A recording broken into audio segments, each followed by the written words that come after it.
Wow, November 6th. Trump is coming back. Trump is coming back to the White House. Interesting. I was closely watching, live TV yesterday, and woke up a couple of times during the night, and I was really surprised to see how Harris had like 26 votes at like 8 p.m. I think, and Trump had 126 or something, basically 100 votes, electoral votes gap. Like, how did that happen? And then I woke up at 2:30 or something, couldn't sleep. So, and there's live TV all night covering the election.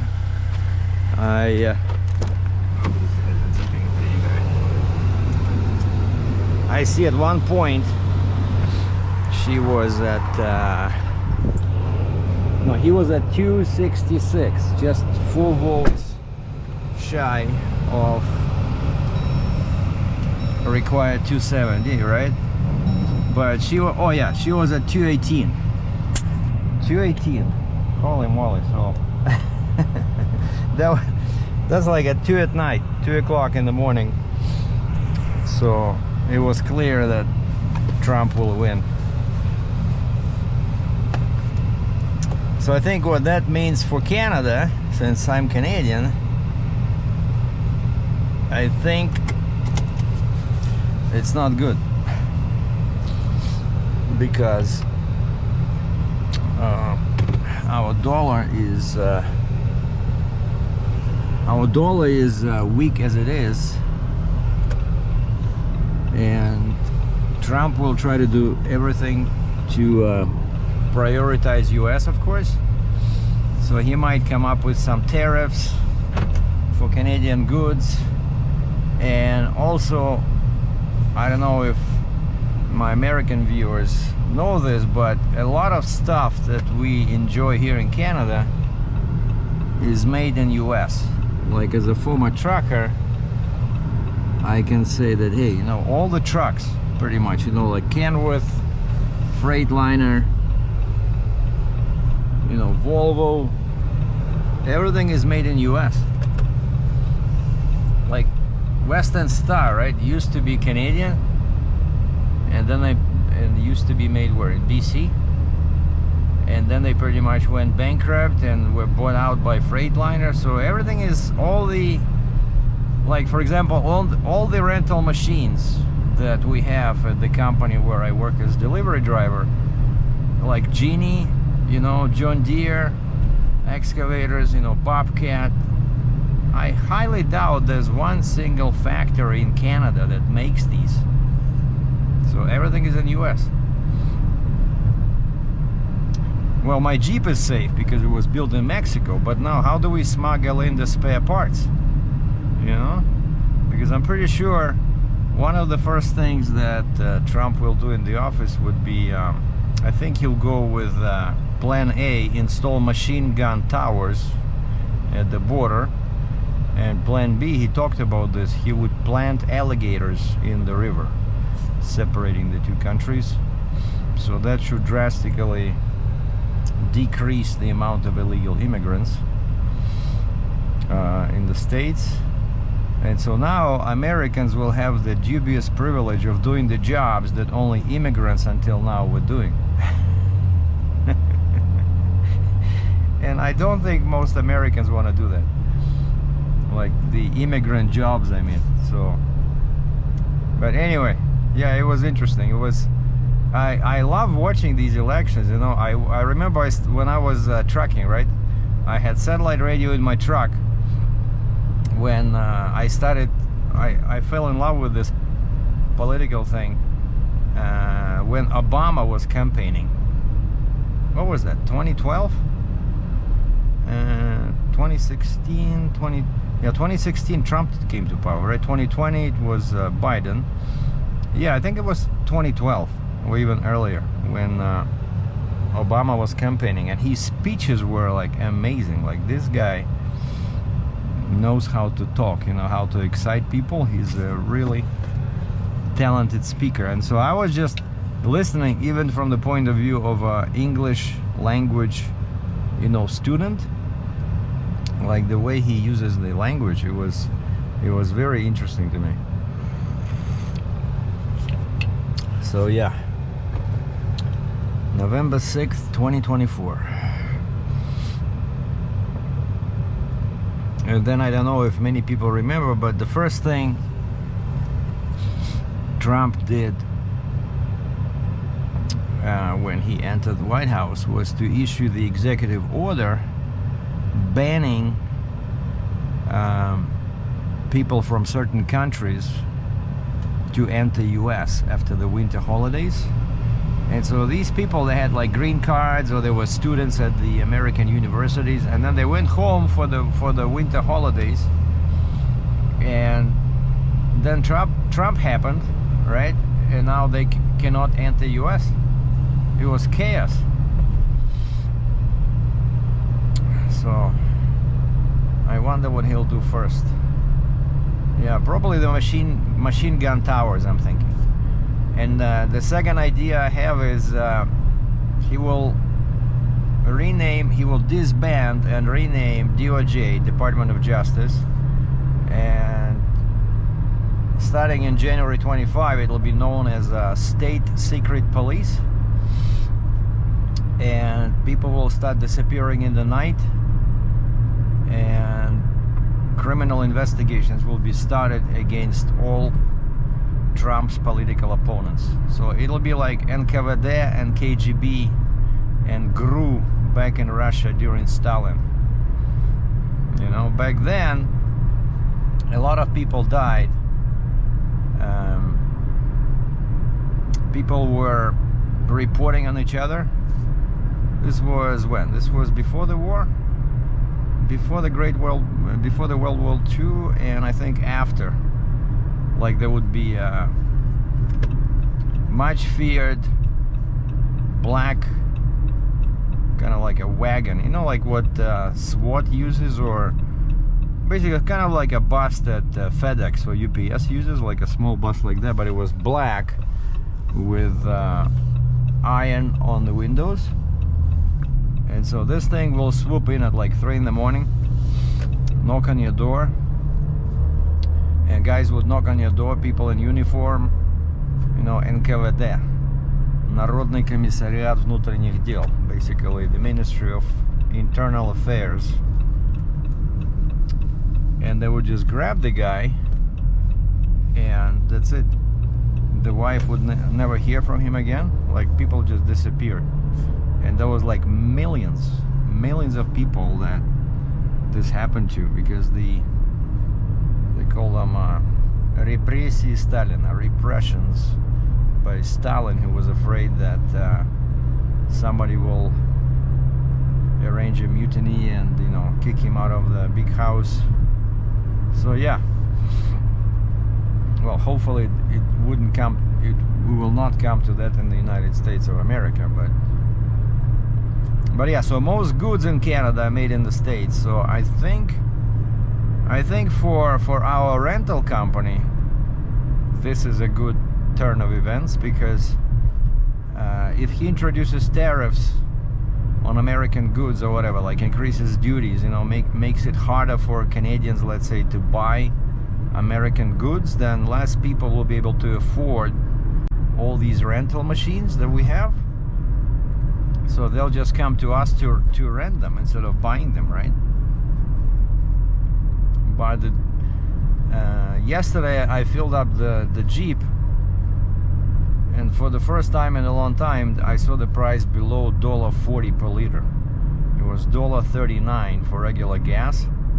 So I wonder what would happen to our gas prices after the Trump comes in.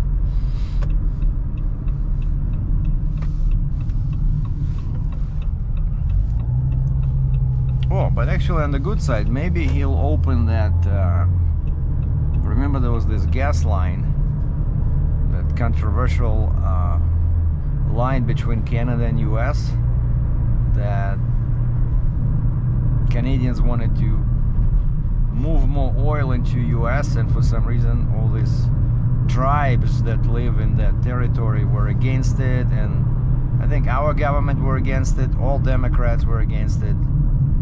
So maybe Trump will allow it. That would mean more money for the Canadian economy. So Alberta can sell its oil and gas in the States, like more. But yeah, it's definitely a very important event, even though like we're not Americans right here, but US plays such a huge role. Like Canada is the biggest partner in trade of US, and so any issues at the border will affect everybody in US and Canada.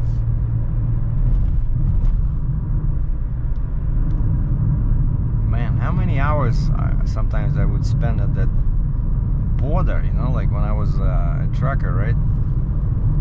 Well, I'm still a trucker, only now I'm a domestic 5-ton trucker, but back then quite often, right? Like some documents are not ready and you sit there for hours or days. Yeah, I remember once, Friday night, I show up at the border, going into Canada. And this was, I think it was Niagara Falls. Niagara Falls, US. I show up at the border and they turned me away because I was missing some document in there.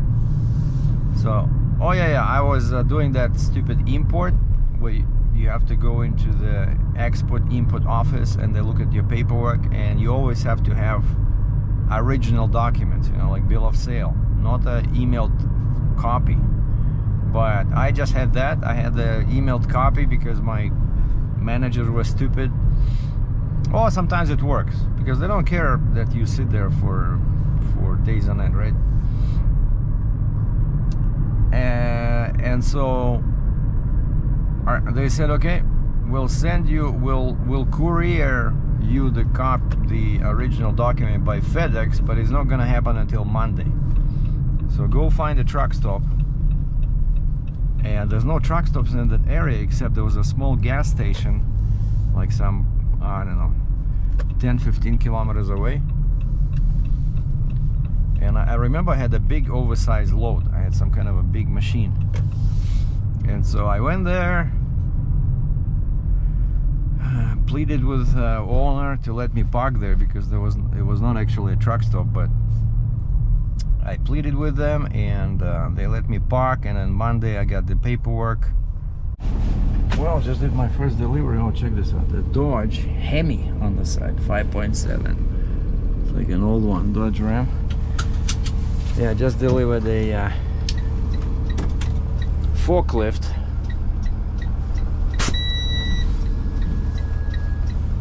To this Coca-Cola. I didn't even know that we had a Coca-Cola here. I don't know, but it's not a factory. It's just yeah, it's a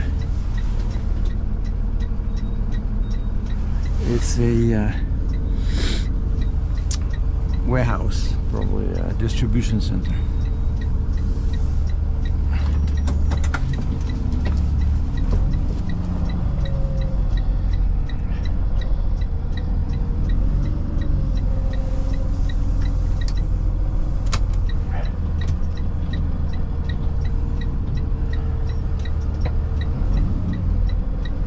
Well, look at this Freightliner.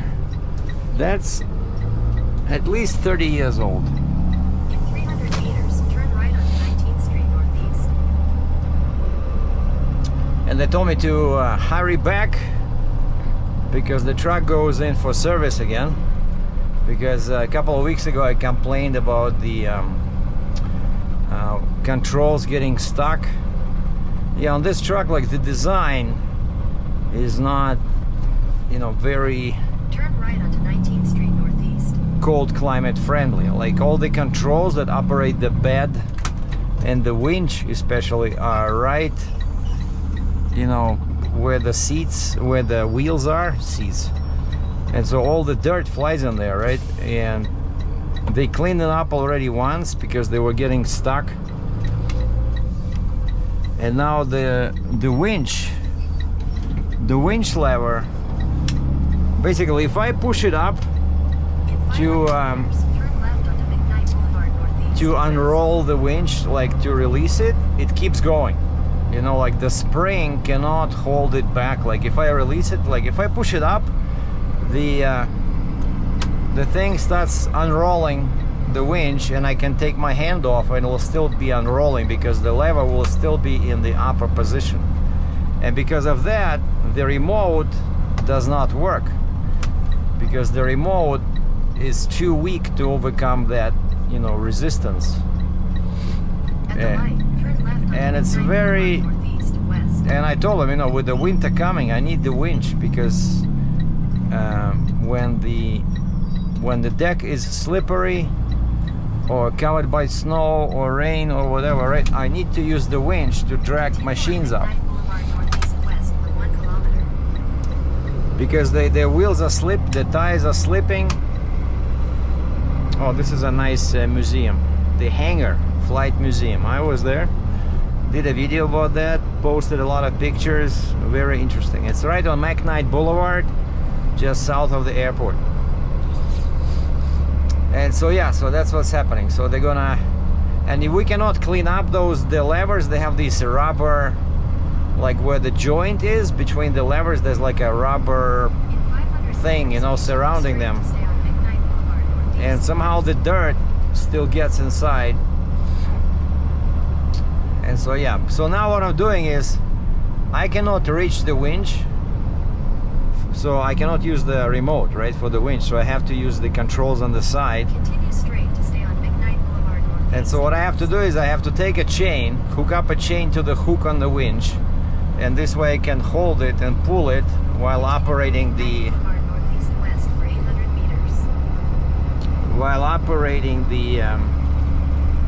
lever for the winch. So it takes definitely longer, you know. And so the boss understood the importance of the winch for the winter season, and that's why the truck is going in for repair.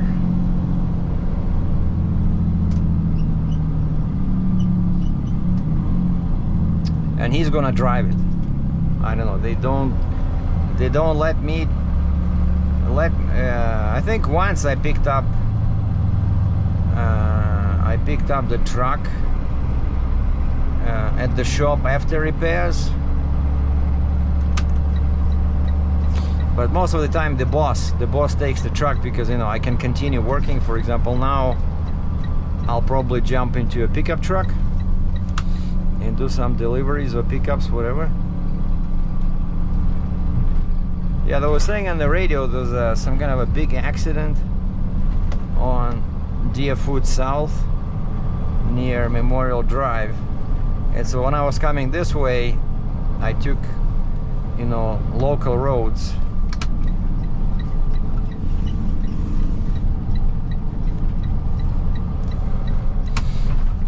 And you can see it's still slow going south.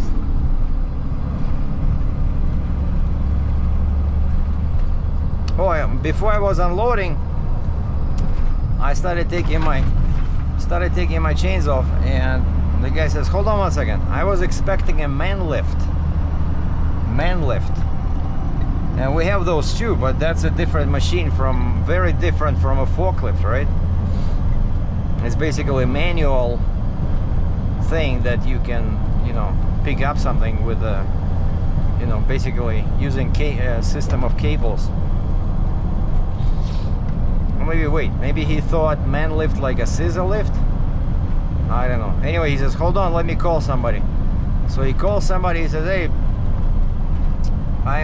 there's a delivery here, and it's a forklift. Is that what you ordered? And the guy on the other end says, yeah. And so my customer says, okay, yeah, we're good to go, you can unload. So I took the chains off, started the forklift, tilted the machine, drove it off, parked it where he showed me to park, and that's it. Trip number 1 is done. And so I'm just basically returning empty to base, and see what the rest of my day will look like. It's always kind of like with Forrest Gump, you know, a box of chocolates. Like each day is different. You never know what you're gonna end up. Is it gonna be some nasty scaffolding? Is it gonna be some machines? Like now we're doing a lot of deliveries with heaters. So a heater, either that runs on propane or electric heaters, because I don't know, let's say some people are pouring cement and it's getting cold. Like in the morning it was -5, now it's -3, and so heaters are a big popular item right now. Actually, the other day I picked up 2 heaters. They were pretty heavy, and 4 small propane tanks.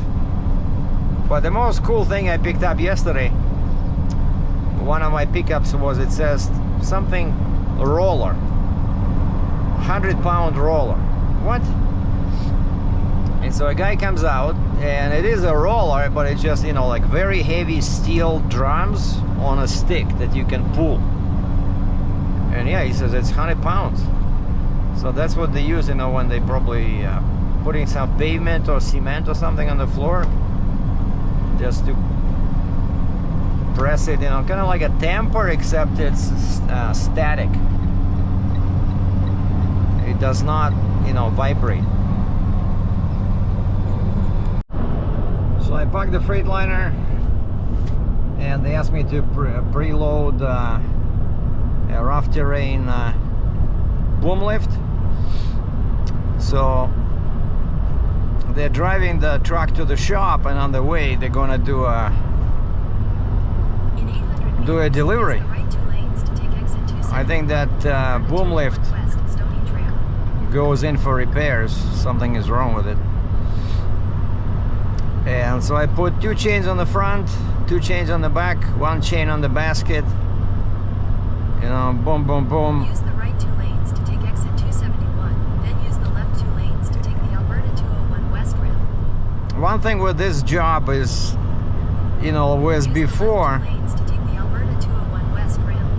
I would load 1 machine most of the time, right? When I was a trucker, I would load 1 machine like this, you know, like grader, scraper, whatever, put a bunch of chains on it, and then I would drive 2, 3, 4 days with no physical effort, and then when I deliver, I take the chains off and I hide them, right? So now I'm home every night, but each day I do, I don't know, 3, 4, 5, 6 trips, and each trip can have multiple deliveries and multiple pickups. So, and quite often, well, maybe half of the time, especially when it's scaffolding, so it's just straps, and small machines, it's straps in the pickup truck, right?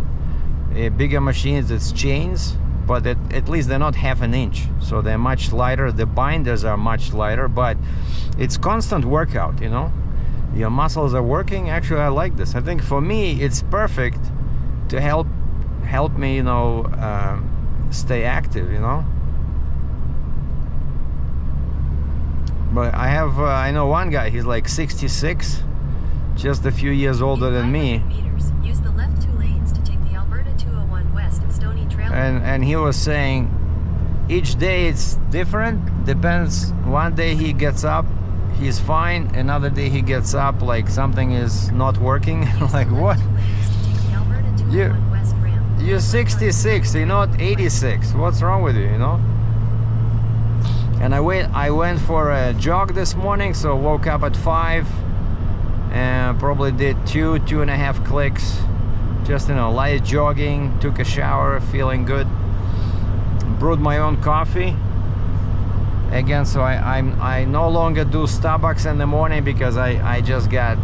Continue on Alberta 201 West. I got 16 kilometers. tired of paying those, you know, overpriced prices, you know.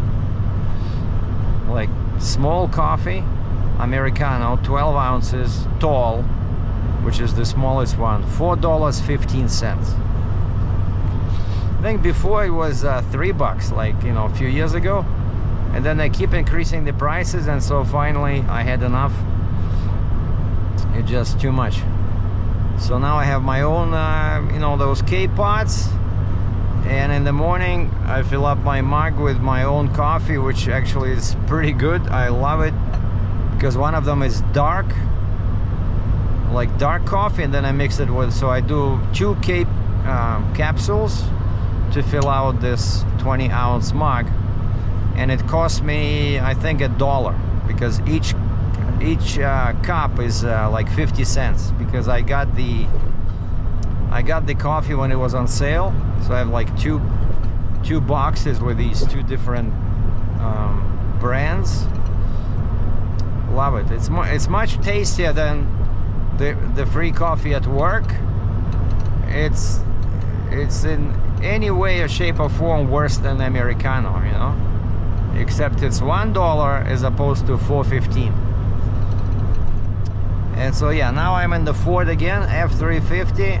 Love this super powerful diesel truck. So mileage now is 285,244 kilometers, 285,244 clicks on the odometer, still running strong, except the radio, I think there was 2 speakers, now only 1 is working. And then the other day I got a scare when low pressure engine check light came on. So I checked the pressure. They're supposed to be at 70 or 75 psi according to the door sticker, but the front left was at 50. And so I stopped at a gas station, paid $2.50 of my own money because I was going far, so I didn't want to get stranded somewhere. And I topped up that tire, so it's probably either a valve. I did not see any nails in it, but it's kind of like a slow leak. But that alarm comes on when the tire is loses 20 psi. And so I told the shop manager, so he says, yeah, let's keep an eye on it. If it keeps losing, there's definitely something has to be done with the tire, with the front left. So now I have my trip. See, that's the typical. Sometimes, usually I have like a delivery and then I have pickups. This time I am empty, but I have 3 pickups.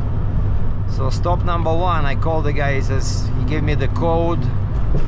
Look at this guy. He gave me a code for the door. It's a new house, so I'm picking up scaffolding. So I have to open the door with that with the help of that lockbox. Get in the house, go to the garage, open the garage door, and then load everything. But it's not the full-size blue scaffolding, it's the yellow one, which is called Baker, which is it's like child's play. It's very light. So I'm loading that Baker scaffolding, and then stop 2, and then of course I have to lock the garage, lock the house, hide the key. Look at this guy. People are just asking for trouble. Yeah, and then stop 2 is scaffolding, but the real one, the blue, you know, big frames, but I think it's like, I don't know, 4 frames, 3 decks, you know, it's a light load. And then the most exciting, stop 3, I pick up a generator, the tow behind type. I love those because, you know, that lets me feel like a trucker.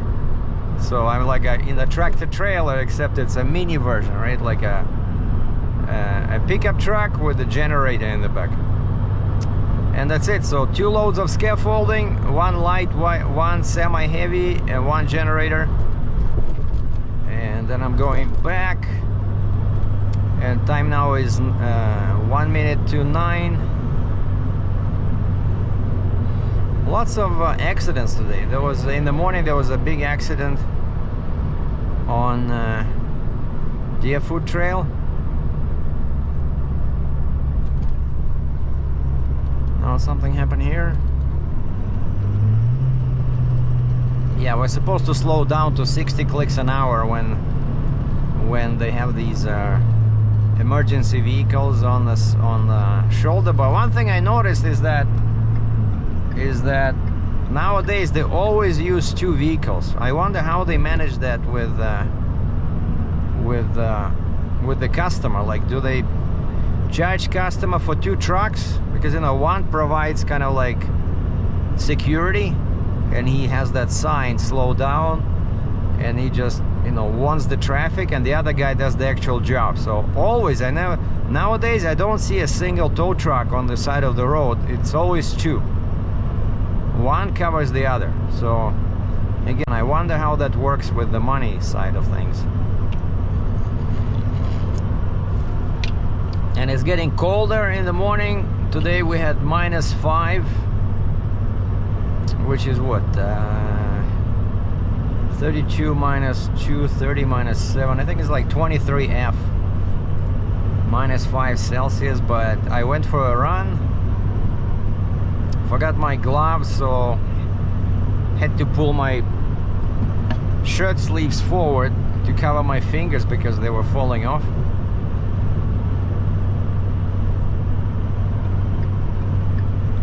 Uh-oh, wrong way. There's a slow poke bus driving there. Like, there's two hills in here on this 201 ring road, and there's always a slow moving truck like the one I just passed over there. And of course most people are unable to see those flashing lights and that slow moving truck until they are on its bumper. And then everybody panics, they try to change lanes, but now the speed is like, you know, 60 kilometers an hour. So on these two hills going west, you can never ever be in the curb lane, because that's where most trucks are, you know, heavy loaded trucks. Or quite often they will go in the middle, and then that really paralyzes the traffic.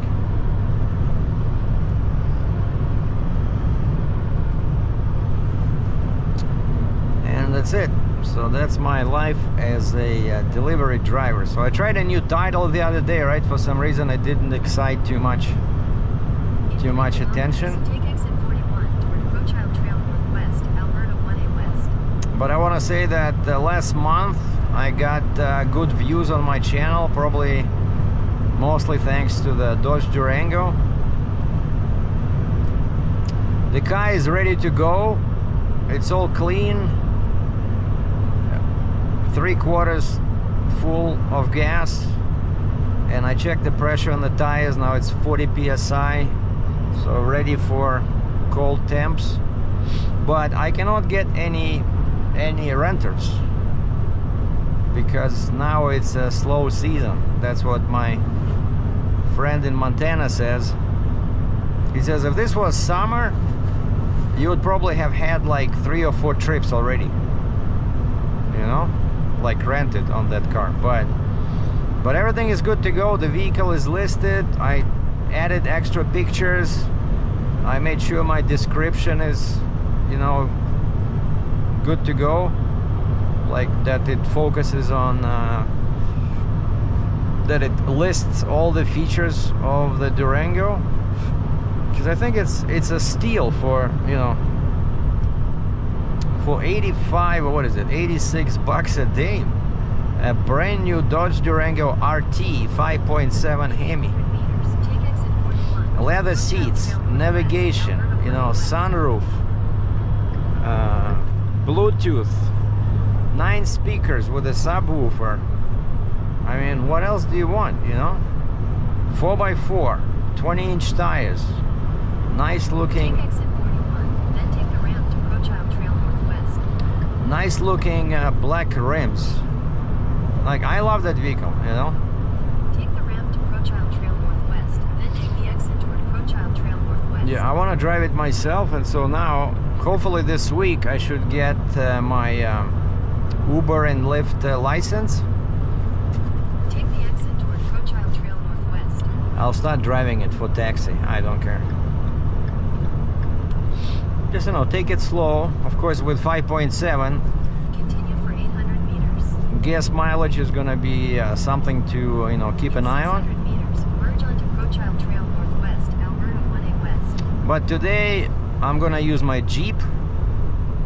I brought some change clothes, so after work, because it's been a while since. No, I think I did Saturday, Sunday. I did a bit of Ubering, but Monday, Tuesday, usually no good. Just a waste of time, especially Monday. So I'm gonna try today, see if I can stay out. Maybe Continue on Alberta 1A West for 1.5 kilometers. maybe until 8.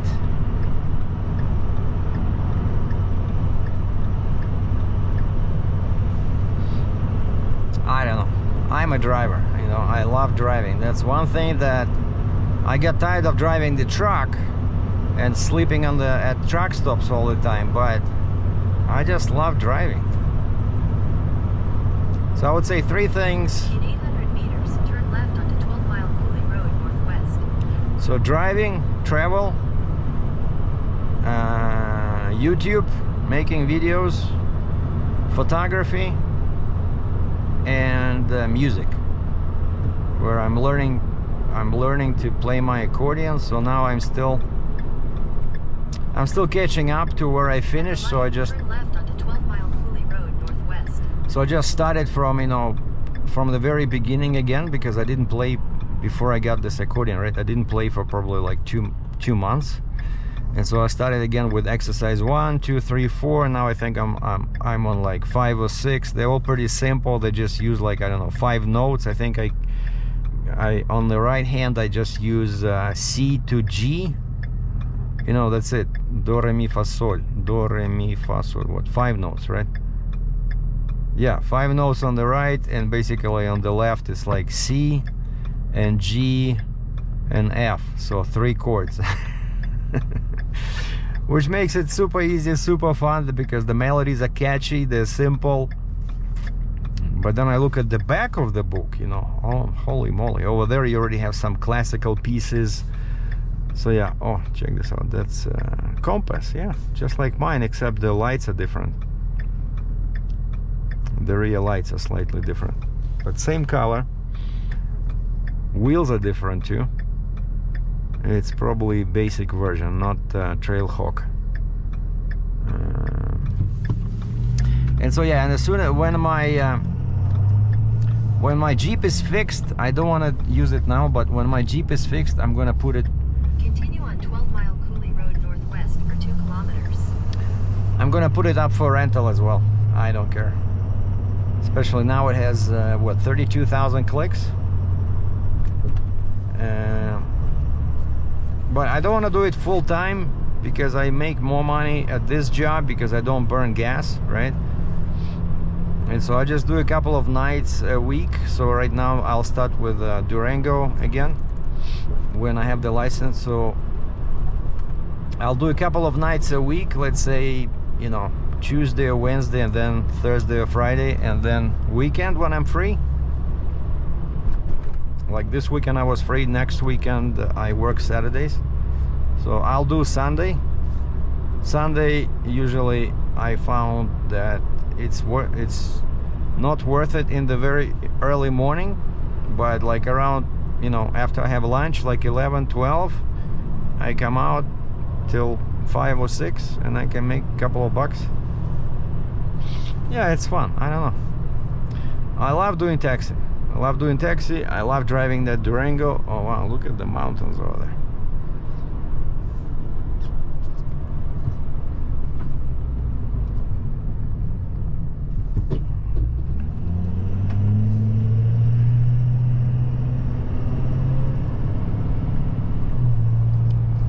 In 400 meters, slight right toward 80th Avenue, Township Road 252. Yeah, this is another rich area.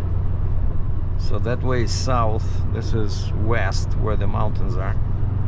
It's always in Calgary. Avenue, Township Road 252. It's always easy to tell the direction, because all you have to do is you have to find the mountains. Continue for 1 kilometer. Because they are in the west.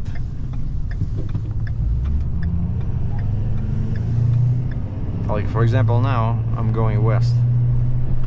double check that. We can do this. Yeah. And this is another area where the rich enjoy their money. And I'm just the delivery boy.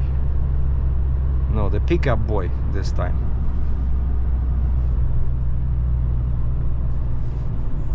Well, stop one is done. Just finished loading the Baker scaffolding. And I didn't have to mess with the lock. I hate these coated locks because there were people working in the house. So I walked in, I said, hey guys, I'm picking up scaffolding in the garage. And they gave me direction because the house is so big. So I needed directions how to get to the garage. Turns out you have to go through a laundry room. Okay, which way are we going?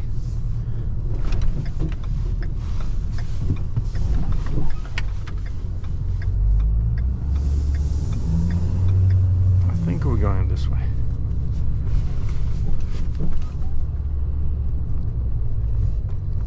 All right, now I'm using Turn right.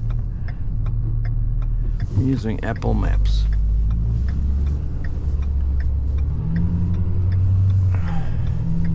Turn left onto Township Road 252.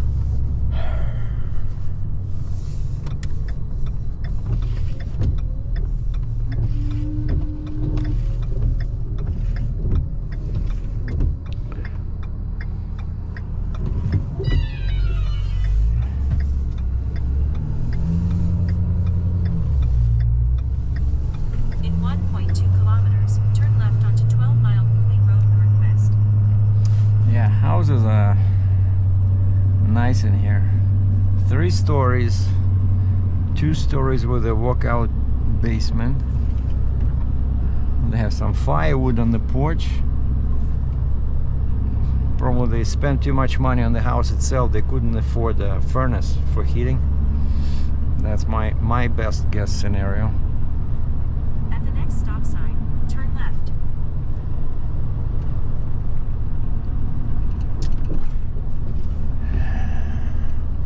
As they say in Russian, живут же люди.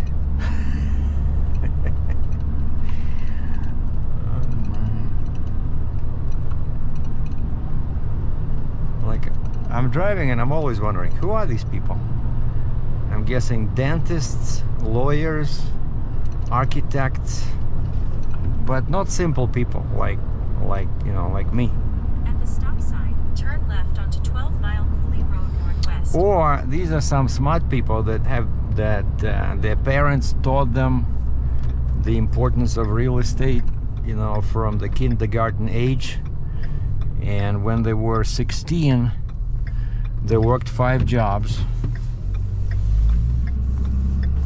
And they managed to get their first house, In 800 meters, turn right onto Tuscany Northwest. which they sold 4 years later for a $100,000 profit.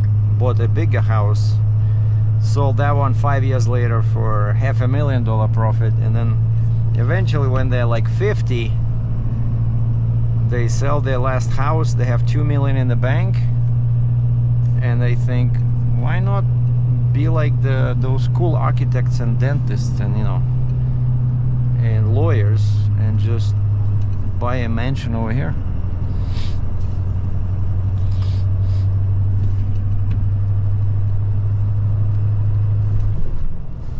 But not all of us Tuscany Northwest. have smart parents like that. Like, my parents never taught me this.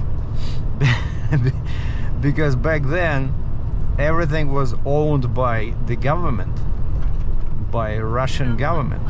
Turn Right, right onto Crocodile Trail Northwest. I mentioned this in my audiobook 0 to 60, where kind of like my biography, but it was weird back then in Russia, right? Like, you were not supposed to have any private property. Well, then they allowed Turn right. they started allowing cars, and it would take like 4 or 5 years waiting in line to get to get to you know, to have the right to buy a car. But apartments, most people lived in apartment buildings, and you just paid there was a rent was like, I think it was like 20 rubles, you know, 20 bucks. Oh, look at this, it's raining. Weird. What's the temperature? 0, 32F. Turn right onto Crowchild Trail Northwest. So it can easily turn into ice or snow. And so yeah, it was very nominal, you know, like minimum amounts. You just paid, you know, kind of like condo fees I pay in my apartment, right? But it was way cheaper. Just you paid for electricity, for water. About 1.5 kilometers. Keep right to merge onto Highway 201 South. So everybody was renting government property.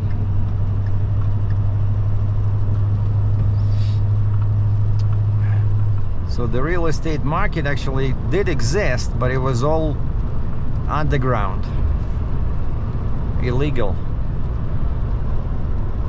In 900 meters, keep right to merge onto Highway 201 South.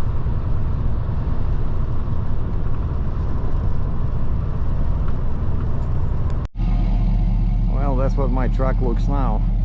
So yellow, that was my stop 1. Baker scaffolding, that's the light one. And then I picked up these frames and the decks, and there's braces at the bottom. So now I'm heading to my last stop, where I'm picking up a generator. So I called the guy for the generator. He's not answering, there's no voicemail. I call another phone number I see in my paperwork. That guy is not answering, so I just send him a message, you know, I'm on my way with for the pickup. And then my phone rings.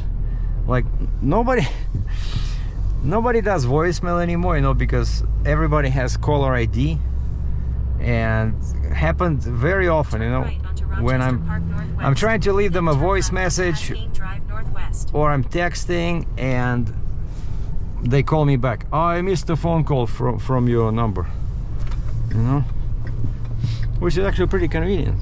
So people see that, like same with me, right? If somebody calls me and I'm not answering, I can see the number, right? Unless it's a private number, which happens like once in a blue moon, some idiot has a blocked number. But most people, you can see their number. And so the guy calls me back, and in 250 meters at the roundabout, take the second exit onto Nose Hill Drive Northwest. And I said, hey, I'm coming to get the generator. Is it good to go? And there's some doubt in his voice, and he says, well, the generator is outside. The generator is outside, but he says I locked it to a tree with a chain. I said, okay, shall I bring like a power saw or something? Well, there's a padlock and there's a code lock, like the, you know, the ones I told you I hate, one of those real estate locks. Yeah, there's a code lock. I can tell you the code because it'll take me, he says, 30 minutes to get there, and I'm 20 minutes away. So I said, okay, give me the code lock. And so I said, so the key is inside the padlock, that code lock, and then there's a padlock on the chain. So I said, the hitch itself is not locked, because there's a lock you can put in there as well.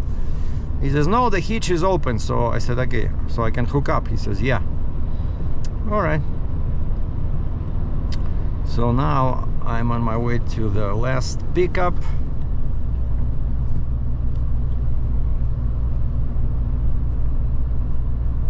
And this is already my second trip, right? Like I call them trips.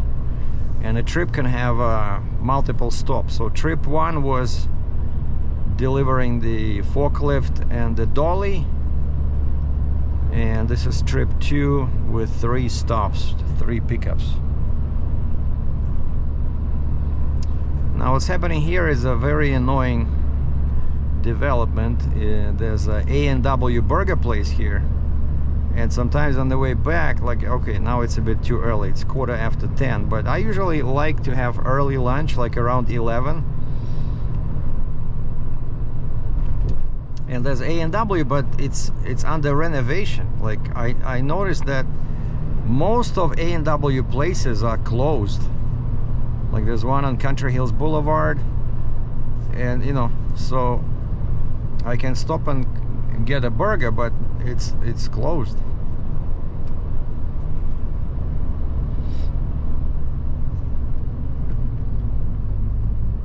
And how I developed this early lunch habit is that when I was in Cambridge, Ontario, right between trips on my truck, normally my morning started at a Starbucks.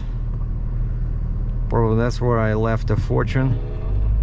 And I would go in there because I hated just to sit in the hotel room with my laptop. So I like to be with people because, you know, as a trucker, you're always by yourself, right? And so in the morning, like 6 o'clock, I'm at Starbucks, playing with my computer, watching some YouTube, searching for loads. But of course, you know, until 7 or 8, it's useless because if you want to call somebody like a broker, they're not in the office, right? And so yeah, I would sit there, and then because usually I don't have any breakfast, I don't feel hungry in the morning, I just wait till the restaurants open. And I still remember most restaurants would open at 11 or 11:30, like Boston Pizza. And so 11 o'clock I'm at the restaurant, you know, having my brunch. So yeah, I guess probably that's why I never saved any money. So but you know, either you save and you live like a hermit, or you don't save and you enjoy life. I don't know what's better. One thing I can tell you, that I have no regrets whatsoever.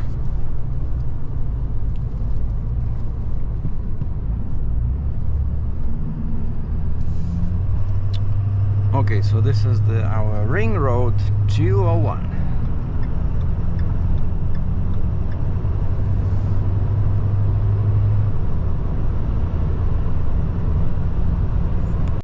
And this is how I ended the day. Barely fit all the scaffolding in.